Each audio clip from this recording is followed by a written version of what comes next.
Good evening, good evening, good evening, Bethany family. Welcome to another recap. Maya, are you there? Always trying to throw me off. You know what? Uh, I'm not fooling with you today. I'm like, wait, am I freezing up again or is there a glitch? You guys see how she tortures me? Do you see this? easy. She's hanging around Pastor Nick too long because that's a Pastor Nick move right there. Well, good evening and welcome to a recap. It's just such a great feeling being able to come on this platform and take this time to really just talk to you guys, just reconnect and also just highlight the amazing service that we had yesterday. The spirit was high, the worship was incredible, and Bishop's statement yesterday is going along with his sermon was powerful as well. But before we get into all that, we want to first welcome you to the recap. If this is your first time tuning in, I want to encourage you to please put the VIP in the comments because we want to show you a whole lot of love.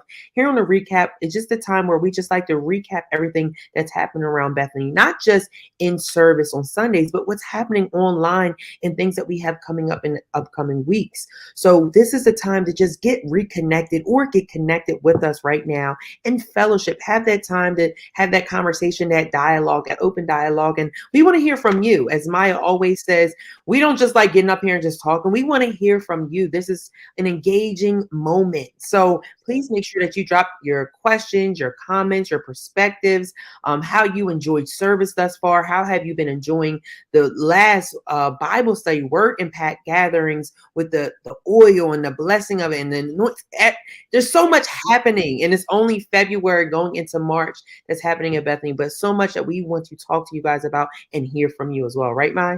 Absolutely. Like Kev said, we love engaging with you guys. So we want you guys to be uh, active in the comments because you are our third co host. So don't be shy. And like Kev said, if you're watching for the first time, definitely type VIP in the comments because we love, love, love saying hello to everyone who's joining us for the first time. And this is just, the opportunity for us really to just digest everything that we've been learning in these last few weeks during our Sunday service and our Word Impact Bible study on Wednesdays. So I know I'm happy, and I'm sure I can speak for Kev too when I say that we're happy to see you here. I see Jeanette, my Lita in the comments. So happy to see you guys, and I cannot wait for the conversation we're going to have today. Absolutely, absolutely. And what I'm doing right now, if you guys are looking, is me. I'm sharing it. So, like Maya said, we don't just say it, we also do it as well. So we encourage you guys to share it because Monday can be a rough day for a lot of people, depending on how work's going, how rough the weekend was. So you never know who may need to hear this conversation or just need to hear that fellowship to just lift up their spirits right now. So we encourage you guys to just not share it for yourself, but also share it to be a blessing to someone else, right? Absolutely. And this is a little, I want to do something a little bit differently if that's okay, Kev. Oh, Uh, yes. because what you said prompted this.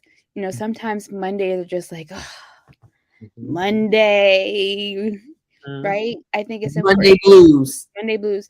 I think it's important that we sometimes, not sometimes, all the time, take the opportunity just to be thankful and Yeah. to look at the good instead of the bad. And Mhm. I remember growing up, my mom would always ask me, "Okay, what was your rose? What was your thorn?" Right? Okay. We're not gonna get too heavy into the thorns, but I would love for you guys to leave in the comments just how good God has been to you. What's a testimony or something amazing that you like to share in the comments, just so that we can join you in a quick praise party, right? Absolutely. And just coming off of yesterday's service Yeah. was incredible. The worship was incredible, but the biggest highlight for me yesterday, I can say for my rose, was hearing those testimonies that Bishop shared.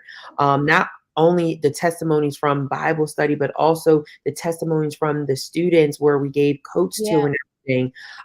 It was just that reassurance, just when you hear how good God has been into others' lives and how you may have played a part in that, whether it was giving or being, active in the services and everything, it's just a blessing. And it just shows you how good God is. And when I heard those testimonies, it blessed my life. And Yeah. I didn't realize how much I needed to hear that to just feel the spirit, if that makes sense, right? No, absolutely. It definitely brought everything home.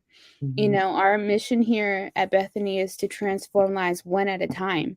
And mhm, I think sometimes, that can sound like such a big task. mhm. But when you think about it and hearing the letters that we heard yesterday, like it really shows that it doesn't take a lot to do that. Mhm, So by being, a part of ministry, whether it be sowing our tithes mhm, or, donating a backpack or a coat mhm. during our Catch the Fire, something that, might not mean a whole lot to us or we do it in passing, made a huge impact on someone's life. Absolutely. So that for me is the perfect example of what transforming lives is, right? Absolutely. Absolutely. And speaking of transforming lives, what we love doing at Bethany is we always love doing things collectively Mhm. as a church body, whether that's fasting, whether that's praying, and something that we are preparing for this week as we do it together collectively as a church body is participating in Lent this year, which is our first time ever doing it, right, Mai? Yeah, I'm so excited. So this is the first time that we are doing this collectively as a church family. Uh, Lent leads up into Easter, Mhm, and we're just using this time to really reflect and to hone in on our relationship with Christ, and just really taking a step back to see, okay, what areas do I mhm, need to maybe pull back from and then give to God. So we're starting that on Wednesday.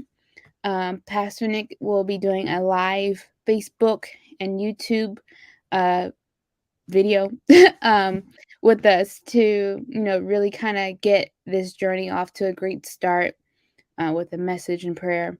But yeah, I'm really excited to do this with, my church family mhm. as we head into Easter. I feel like we were just celebrating, getting ready for Christmas not that long I ago. know the time goes by so fast, but before you know it will be, Easter will be here. Mhm. But I think there's no better way to, do those things but by being collectively so we can be accountability partners. Yeah. Yeah. And I think sometimes people have a very, what am I trying to say? Like the initial response to fasting might not always be positive. Right? I can say it that way. Let's say it's not everyone's favorite thing. It's not everyone's favorite thing. Mm, But it's something that's just so important and essential to our walk. But really, I want to encourage you guys to think outside the box. If mhm, you're fasting from food, great, but it doesn't just have to be that. So personally, I'm fasting my time, meaning that instead of taking time to do things, you know, watch TV or play a game, like I'm taking that time and using it to read my Bible mm, or have another, special moment uh just in prayer or worship with God. So mhm. you can be creative and thinking outside the box and what that might look for you. I see Regina's question in the comments asking God for discernment on where to read in the Bible. Um, reading the word is a great thing to do, especially during this time. Mhm. We're definitely touching and agreeing with you on that prayer. But if it helps, we also have a journey through the Bible reading plan Yes. that is split up, for each day of this year. So I'll post a link to that onto our Facebook page if you just want to use that as a guideline, perhaps, on where to start, or just a game plan Absolutely. that is available to everyone. Absolutely. This is just a perfect example of why, we encourage you guys to, put your comments, put your ideas, your perspectives, your questions in the comments because you never know. I always say the saying, closed mouths don't get fed. So when you need something, you have to say it. And that's what God wants out of us. And that's why I feel like this season, this Lenten season, is so important because, Bishop this past Sunday asked the question, where is the love? And, in order for us to show God how much we love him, we just can't say it. We have to show it as well. And that comes with our sacrifices, whether it's that's fasting from food, fasting from, social media, fasting from things that you wouldn't usually fast from, to show God how much you appreciate him and how much you love him. So, as Bishop asked the question, where is the love? Right? The love. That's that question. So you cannot be authentically woke and not recognize that we have become a nation that is divided. Bishop stated that America is suffering a lack of love for our fellow man. According to the Bible, if you have a lack of love, then you have a lack of God. Compassion, caring, and love are supposed to be activities and not ideas. Bishop stated that the nation needs a reset of love for one another. Change begins with God, and change begins with his love. If you don't love your fellow man, then you can't possibly love God. Where is the love? It is in us, and it is time to make an appearance again. So, Maya, I want to ask you the question, as well as everyone is tuning in. What were your thoughts of this week's sermon? Bishop took this time to make an official statement on the killing of Tyre Nichols, and also talking about the lack of love that America is showing. So, I want to ask you, what are your thoughts about the statement, about the sermon, about this idea of America suffering a lack of love? Yeah. No, I think it couldn't come at a better time. There's just so much going on.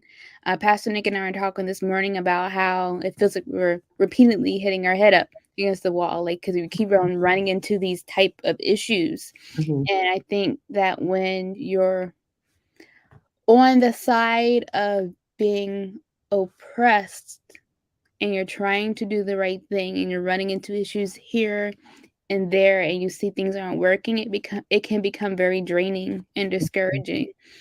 So I'm really glad that Bishop took the opportunity to talk about this, but also to address, that question, where is the love? Kevin, do you remember, like, was it middle school? The Black Eyed Peas came up with the song, "Where is the love?" Like, that's a question that we're still having to ask ourselves. Yeah. And it's not funny, but it Bishop and Pastor Nick said this on point, I think it was, love is one of those, like, I think seems very basic, but it's something that I think we really need to improve on and really just take the time to discover it for ourselves. Absolutely. No, absolutely. Yeah. I totally agree with you. What I love about Bishop and his statement, and about, addressing these concerns, especially during this time, is that as Christians, this is what we look for. Bishop has never been one to be afraid to address things. And that's what I appreciate his teaching so much, because, we can learn about the Bible all day long, but when you actually are using current events and also having Bible with it and bringing it to a head, these are questions that we have, and which he basically said in his statement, as well as the sermon yesterday, basically saying how political some churches can be now, how political some leaders can be, and it could be misguided. And, it essentially comes back to that question, where is the love? It seems like it's basic, but it's not, where you say you are showing love, but you really aren't showing love. And then you wonder why God is not present in certain areas of your life. So it's a question that I think we all need to sit back and, marinate on and ask yourself, have you been showing love in certain areas of your life? It doesn't have to be, it could be in little simple things, by your interactions with people, giving someone a smile, giving some good encouragement, or some just little things, because that's what we look for God for, right? Yeah. So if God poured that into us, why can't we pour that into someone else? And this is what I think I can't say it's the problem, but I think it's, if not the majority of the problem. The example that we have for love is in God. God so loved the world that he sacrificed. Yeah. And when you sacrifice something, it's not about you. It's not beneficial to yourself. Mm-hmm. It's the complete opposite, Mm-hmm. right? This is not something that I want to do. This is something that's going to hurt me, right? But because I love you, I'm going to do it anyway.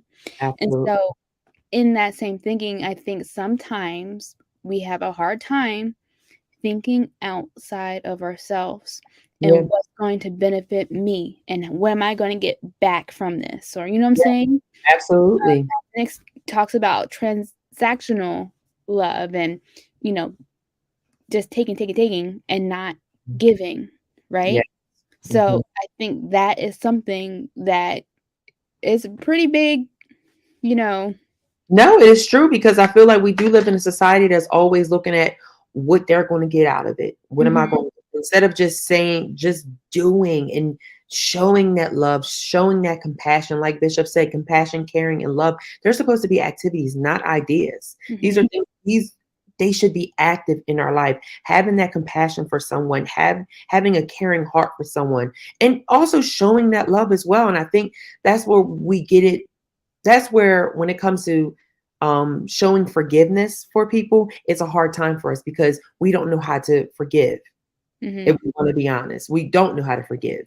Now that doesn't mean that, and Bishop always says it, it doesn't mean that, when you forgive someone they have to be that best friend again, or they have to be that family member. That No, you're still showing that love, but from a distance. And I feel like that's where we draw, where we hit a brick wall, because some people don't know how to identify that. But even going further, people don't know how to show love because they don't know how to love themselves. Absolutely. Like, and I think forgiveness um plays in both areas. So like if you have room for hate in your heart, you don't have room for love, Yeah. right? And I think sometimes when you're not able to forgive someone, that means that you're kind of just, lingering on what it was that they did to you, and it's Mhm. making you mad, and Right. mouths starting to like form and like all that sort of stuff. Forgiveness isn't for that other person, it's for you because it makes you heavy and it takes up room in your heart Mhm. for love. And, love is what brings us joy. So, and I think the same thing can be said about how we feel for ourselves, like you said, Kev. Like, if we're so focused on the things that we don't like about ourselves or the reasons that we have to not celebrate who we are, Mhm. that's that's creating a negative space, or it's filling a negative space in your heart where Mhm. you could be having more love and filling up that space with that. So yeah, it's love. This conversation right now, this dialogue just shows you how complex it is. It's It's not so complex. it's so complex and there's different layers to it. But like we said, like when it comes to that love, you can forgive someone, you can have love for them, but that does not mean they have to be back in that same area that they were prior to whatever took you to take that time to forgive them, right? But 2 weeks ago, Bishop did say, don't tell God you just love him, treat him like you do. Lust means desire, which your flesh has its own desire. Your eyes show you what your desire wants. And the problem is you don't think that you need God. Most of us are led by our hunger. So if we are led by our hunger, what do you think the enemy is going to offer? Not only does he test our hunger, but he tests our eyes, identity, and our heart.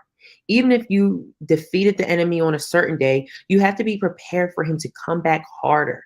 This is because he is going to consistently approach you to test your identity and who you love. God never said that you wouldn't be approached. He said that you wouldn't be defeated. The enemy runs a game on us by saying that he will give us stuff that Jesus already has given us. So why I wanted to bring this back is because when Bishop said, don't tell God you just love him, treat him like you do. I love when we share, like when we get into these relationships, whether they're intimate relationships or relationships with friends, family, we always say, this is how a person should treat me. This is how I want to be treated. Okay. If that's how you want to be treated, how do you think God feels? Right? Like pick God in your predicament, right? So we just can't say I love him. We have to show it. And by showing that is in so many ways. It could be, tithing your time, tithing, energy into, a person that needs to hear God, inviting them to church, inviting them to online a watch. There's so many different ways of showing God how much you love him, and just instead of just saying it. Right, Mai? Mm-hmm. I have some thoughts. I don't know. I don't want to get in trouble today. No, no, please do. This is what the recap is. It's a safe place. This is where we come together and we just put our ideas out there. And also, I do want to encourage anyone that's tuning in as well. I want to hear your thoughts on where is the love, your thoughts on this whole idea, these last 2 weeks of Bishop talking about where is the love. Yeah. So where's the love, Mai? So, I mean, my question is, oh God, I apologize if I'm going to get in trouble for this. No, Uh-oh. It's not. How many of us are treating God like a one-night stand? Oh! As opposed to love. I get what I want, so I'm done. Bye. That's not love. I made my apologies before I said anything. Listen to me, Minister LaBoo. Did you just say that we treating God like he's a one-night stand instead of treating him like we're in a committed relationship? Because what makes it right there. That's a tweet. What makes a relationship is consistency. Yes. In that you are my one. Right? Mm-hmm. I'm building relationship with you. I am, I don't know. No, go ahead. Taking the time to get to know you. Mm-hmm. I am sacrificing things, going back to that word. Mm-hmm. This might not be what I, want to do right now, but because you are my one, I'm going to do it because I love you, Yes. And I think that, that might be an area that we need to work in sometimes. That is so true. We need to, and that's what a committed relationship is consistency. Mm-hmm. And that's what we always expect God to have consistency in our lives. Whenever we have any wildernesses that we go through, any storms that we face, we expect God, we already have that expectation that God's going to show up, that consistency on his end. But don't you think he's looking for us to have that same consistency on our end? Mm-hmm. And I think we've talked about this from the mindset of being a millennial, where sometimes when the going gets rough, we just, dip. And I think the enemy knows that. Yeah. So, okay, we go through a challenge one time and we prevail. Mm-hmm. Now he knows that, okay, we think, okay, we did it, that's done, moving on. Mm-hmm. And then it comes again, right? Yeah. What do you do? Oh, it didn't work. So I'm just going to stop and give up. No. Yeah, because the enemy is going to, even though you defeated him in this one battle, he's going to keep coming back and keep, as Bishop said, he's going to continue to test your love for God. Mm-hmm. He's going to continue to test your identity because he knows that he cannot defeat you. So he's going to basically give you all the weapons to defeat yourself because you are your own worst enemy. Right? Absolutely. He knows the things that he's going to plant in your life to defeat yourself. And it goes back to, we can't show God's love if we don't love ourselves first. Woo! Why is it so hard to love ourselves? Like, that should be the easiest thing of all. I think because sometimes I think internally we may feel as though that we're not worthy enough to be loved or have love or experience love. So that's why I feel like a lot of times we just settle for what people define love as. Mm-hmm. And you see a lot of that in today's culture. You see a lot of that in today's society, especially for us millennials, where a lot of us just settle because we think that's what love is when it's not. It may be a little bit of love, but it's not the love that you deserve because we don't feel like we may deserve that or worthy of that. So I feel like that's why I feel like we can't love ourselves sometimes, because we all have different definitions of love. Mm-hmm. Very true. Very true. That's why, Bishop took some time just talking about identity. Was his last year? And just really being able to recenter. Absolutely. And who we are, what we're called for, and how to see ourselves as God sees us. Yeah, absolutely.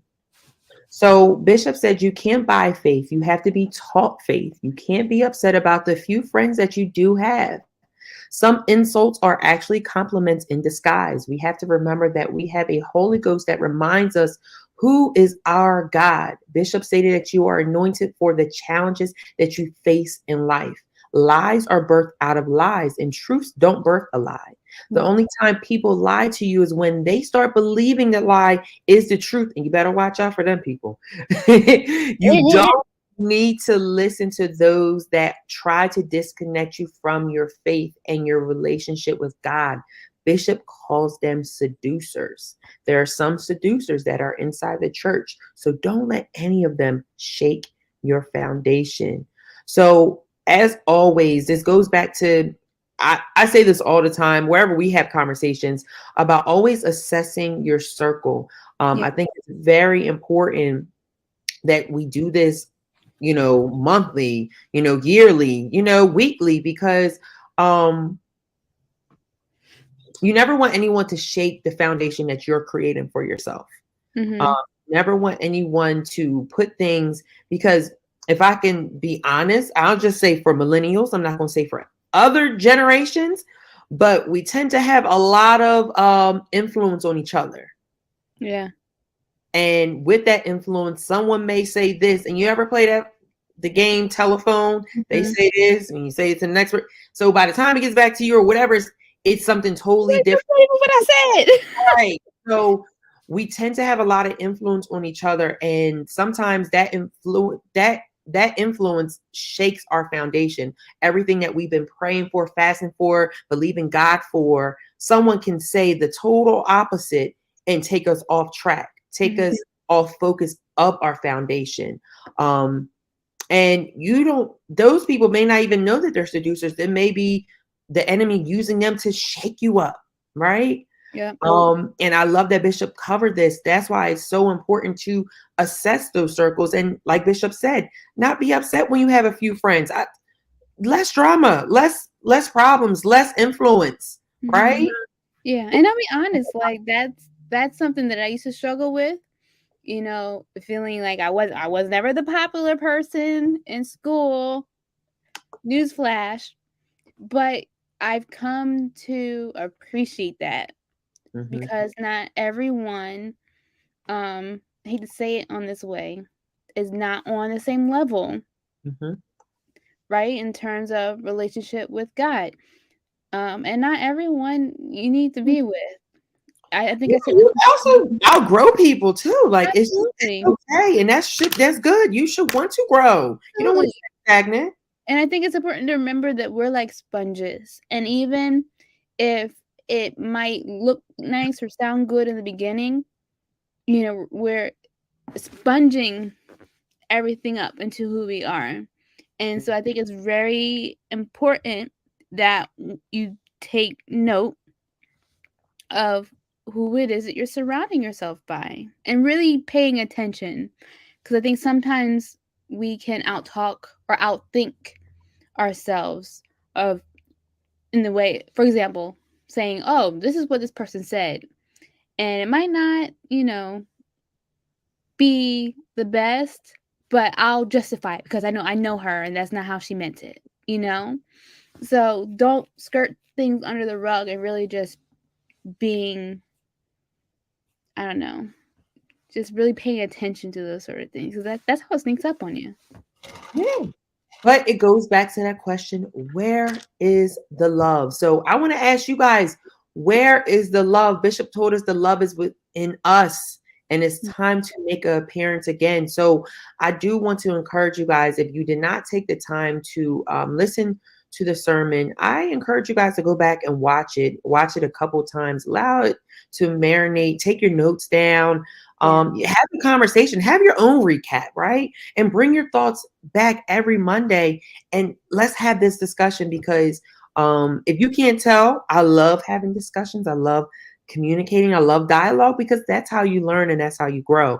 So we encourage you guys to go back and watch it, and bring your perspective, bring your ideas, bring your questions back each and every Monday for, on the recap. Or I challenge you to also do it on Maximize Monday, because you got Pastor Nick dropping some gems, I'm telling you. So the recap is all about not just recapping what's happening on Sunday service, but what's happening throughout Bethany, online as well as in person with all of our ministries. So Maya, what is something that we can look forward to throughout this week? So tomorrow, on Tuesday at 7 p.m., we have Minister Tyrus Bush and his wife Shay, who are joining us for this month's Link Couples Ministry. They are continuing in the topic of love and marriage and how to maintain a marriage. And they share some pretty interesting facts, I think, regarding marriage and, just some of the things of how social media comes into play. So tune in for that tomorrow at 7 p.m. We have our Word Impact Gathering on Wednesday at 7 p.m. We're in the new sermon series called Purpose. Last week, Bishop spoke on leverage and how we use I think it was our purpose is leverage to move things that might seem impossible, right? So that was an amazing message. If you want to watch last week's service, that's still on our Facebook and YouTube channels. But I encourage you to come in person this Wednesday at 7 p.m. For another amazing message. Last week, Bishop anointed us all in purpose. I don't know if he's doing that again this week, but either way, it was amazing. So I hope that you will join us on Wednesday at 7 p.m. Saturday on Point Radio at 9 a.m. with Bishop and Pastor Nick talk about anything under the sun, sports, politics, culture, you name it. Go talk about it. You can call in, ask your questions. It's just a great way to just have some dialogue with Bishop and Pastor Nick. And then, of course, on Sunday, we have a full day of worship, starting with our 8 a.m. online broadcast of the encounter. Again, that's on Facebook and YouTube. And then at 11 a.m. is when we have our in-person service. So we hope that you will come out and join us at 11 a.m. in person. No registration is required, but we do ask that you bring your driver's license and your vaccination cards. But it's an amazing time. Yesterday was out of this world. Woo, the spirit was heavy up in there. The spirit was heavy up in there. And it's just so great to see everyone. We have a couple who's been joining us from New York. And I know some people who joined Bethany through the Connections Church are now coming in person. So it's a wonderful time. Yeah, and also special shout out to all of our new members, especially since we've been back in. We're just so thankful because we grow and we learn together, and when we worship together and have God present is just a beautiful thing. So, and shout out to all of our new members, all those in the Connections Church, and all those that tune in online or in person. It is our honor. It is an honor just coming up here and just speaking with you guys and fellowship with you guys, and we love you guys, right? So with that being said, it is our prayer that you have an amazing week, and we look forward to seeing you in service as well as here online next week. All right, Bethany family, have a blessed week. Bye.